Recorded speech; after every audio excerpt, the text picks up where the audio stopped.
এর মালিকানা তাদের কাছে ফোন করে রীতিমতো কেন থ্রেট দিচ্ছেন এই এসডিপিও উত্তম গড়াই।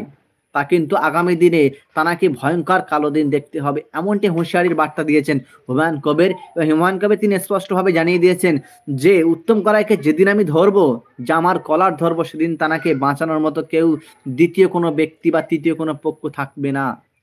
কারণ হুমায়ুন কবির ইতিমধ্যে তিনি জানিয়ে ফেলেছেন যে মুর্শিদাবাদে নতুন করে তিনি একটি দল গঠনের কথা ইতিমধ্যে অনেক আগেই তিনি প্রকাশ করেছেন বা ঘোষণা করে ফেলেছেন।